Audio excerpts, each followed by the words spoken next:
Aku masih ingat saat aku masih kecil. Usiaku kira-kira 8 tahun.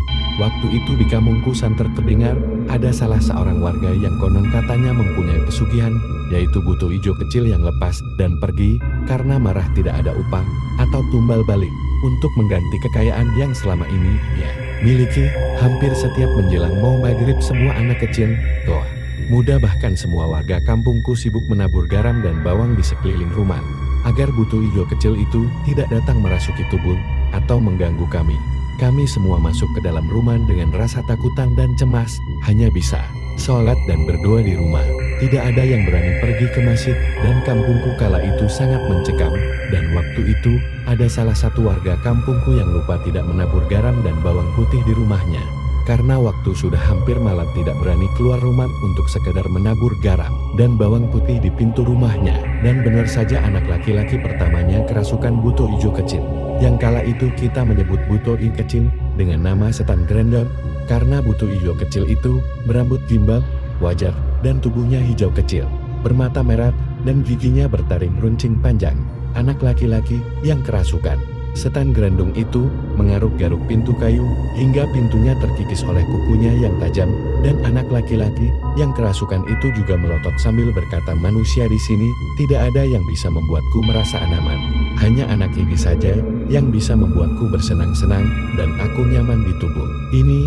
Jangan mengusirku." Ibu dari anak yang kerasukan bergegas keluar menggendong anak bayinya yang masih kecil untuk menemui Pak Ustadz pintar di kampungku yang ilmu agamanya lumayan tinggi, karena doa-doanya selama ini selalu manjur dan bisa mengobati siapa saja yang ingin meminta bantuannya dengan media air putih yang berisi doa-doa mujarab untuk diminum atau disiramkan kepada siapa saja yang percaya kepada Allah lewat peratara doa-doa Pak Ustadz. Pak Ustadz kala itu lalu Enggi datang menemui anak laki-laki yang kerasukan setan grandong yang saat itu tangannya masih menggaruk-garuk pintu hingga pintunya jebol sambil melot. Banyak warga berdatangan untuk melihat secara langsung kejadian menegangkan itu. Kita semua membantu Pak Ustadz dengan bantuan doa yang kita bisa. Kita berdoa bersamaan dengan Pak Ustadz yang memegang tangan anak yang kerasukan itu sambil membaca ayat kursi, dan banyak doa-doa nampaknya tidak bisa membuat grandong keluar dari tubuh anak laki-laki itu. Grandong sudah nyaman dengannya. Lalu kepala anak itu disiram dengan air kutil yang sudah berikan doa-doa mustajab untuk mengusir roh jahat, jin, atau setan yang berada di tubuh. Biasanya kita menyebutnya air untuk meruqyah seseorang agar lepas dan terbebas dari gangguan makhluk jahat yang tidak mau atau sulit keluar dari tubuh manusia.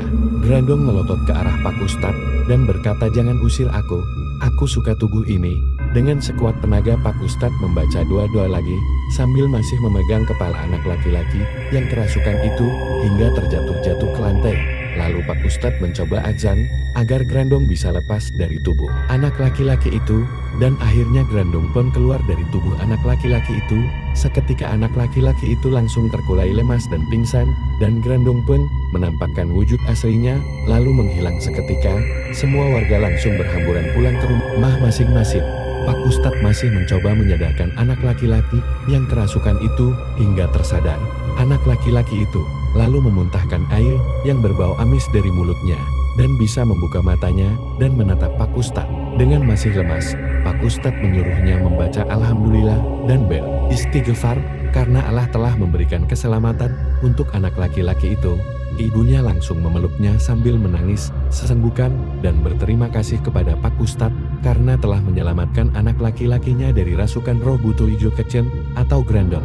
Pak Ustadz pun bergegas ke masjid dan memberitahu kami semua warga lewat pengeras suara masjid agar kami berkumpul masjid dan sholat isya berjamaah di masjid sambil bersyukur karena buto ijo kecil yang hampir seminggu ini meneror warga dan membuat warga cemas dan ketakutan sepanjang malam sudah menghilang. Grandong sudah tidak ada. Di sini lagi, syukurlah dia sudah pergi ke alamnya, dan semoga kita semua selalu diberi keselamatan dan perlindungan dari Allah dari segala macam gangguan makhluk jahat seperti grandong dan sejenisnya. Lalu kita semua sholat isya berjamaah di masjid dengan hati yang tenang dan lega. Selesai salat isya berjamaah kita merasa lebih baik, tenang dan nyaman berjalan di kampung kita malam hari, entah itu ke warung, ke masjid atau pas ronda malam hari. Tanpa ada rasa takut lagi akan setan, jin, grandong, dan sejenisnya.